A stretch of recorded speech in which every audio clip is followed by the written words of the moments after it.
Revue de presse du mercredi 8 février 2023. La plupart des journaux parus ce matin dans la capitale congolaise revient sur le discours du président Félix Tshisekedi à la conférence minière internationale Ndaba qui se tient à Cape Town en Afrique du Sud. La tempête des tropiques qui ouvre les balles titre en sa machette Forum Afrique Mining Ndaba, Félix Tshisekedi vante les potentialités de la RDC.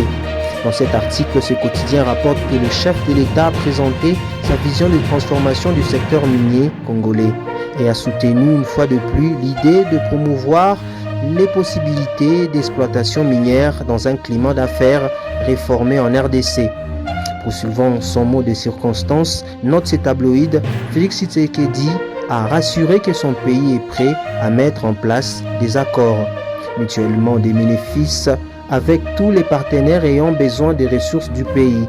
La RDC, a-t-il précisé dans les colonnes du portail, recherche des partenaires publics-privés mutuels bénéfiques afin de créer des chaînes de valeur de la mine à l'usine. Selon ces journaux, ce qui créera ces emplois et des manières de subvention aux communautés congolaises et ajouté, la RDC a assaini son environnement d'affaires avant de positionner le pays comme destination de choix pour l'investissement en Afrique. En effet, écrit la tempête des tropiques, moins de 20% des vastes richesses minières du pays sont explorées en ce jour, faisant de la RDC un territoire vierge pour la découverte des nouveaux gisements d'intérêt mondial. Forum des Astres reste sur la même page et cite le chef de l'État qui, dans son intervention, signe que le potentiel minier de la RDC est convoité par certains États du monde, méfiant d'un cadre d'échange fructueux, gagnant-gagnant, profitable à tous. Cependant, il est triste de constater que cette abondante dotation naturelle, les richesses minières de la RDC, n'a toujours pas profité au pays, ou encore moins à l'Afrique, en raison des questions de mauvaise gouvernance enracinées depuis des décennies, mais aussi d'une insécurité savante orchestrée par les puissances obscures à vider de nos ressources naturelles, comme c'est le cas présentement dans la partie est de la RDC, a-t-il dit. Tshisekedi note ces tabloïds. Selon ces journaux, le président de la RDC cite les cas de l'Ituri et le Nord Kivu avec les mouvements armés M23 qui notent que les déguisements d'une vision bellique, le Rwanda obnubile par nos ressources. Mais malheureusement maladroit dans sa méthode pour y accéder, profitant la guerre plutôt qu'un cadre paisible d'échanges fructueux gagnant-gagnant. Tout en saluant la tenue de ses assises à Cape Town, fait savoir Forum des As, le chef de l'État congolais souligne le rôle stratégique de son pays à l'ère du changement climatique grâce à son potentiel minier. Du haut de la tribune de cette conférence minière, souligne EcoNews, Félix Tshisekedi fait remarquer la RDC combien même victime des ressources peut tout aussi se servir de cette manne naturelle pour inverser la tendance. Cet hebdomadaire cite le chef de l'État qui assure que le gouvernement congolais a entrepris des réformes pour garantir non seulement un bon climat des affaires, mais aussi pour assurer une part équitable des revenus tirés des ressources minières au bénéfice du peuple congolais.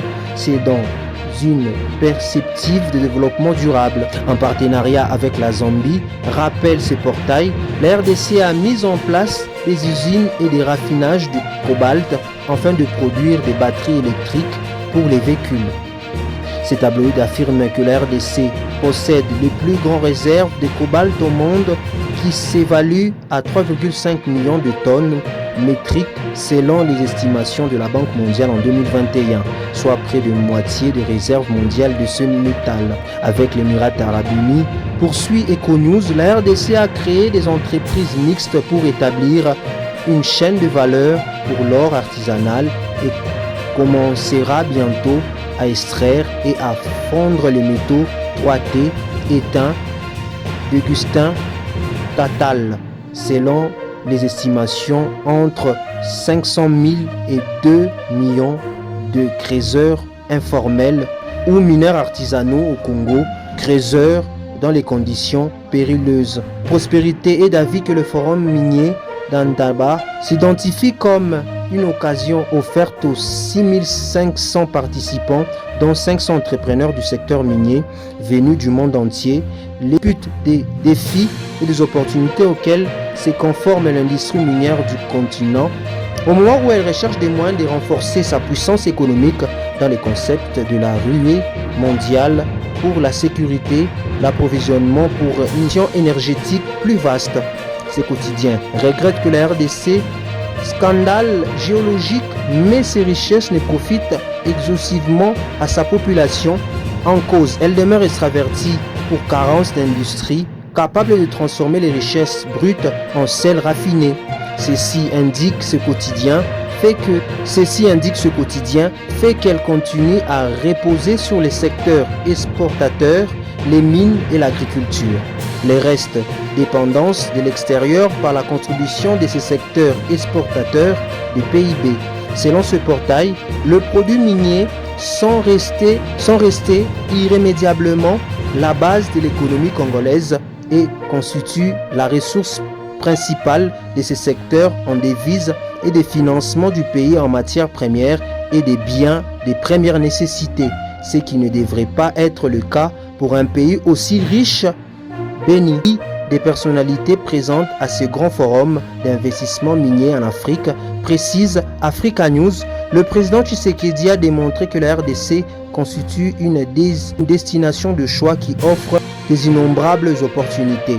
D'ailleurs, a-t-il soutenu, rappelle cet hebdomadaire, en cette période de changement climatique, la RDC se relève comme un état solution par ses minéraux stratégiques que sont cobalt, le coltan, l'uranium, l'étain, le lithium pour garantir une meilleure transition économique et énergétique. Et que grâce à tous ces il est rappelé que grâce à toutes ces richesses, la RDC a toujours participé aux grandes révolutions industrielles.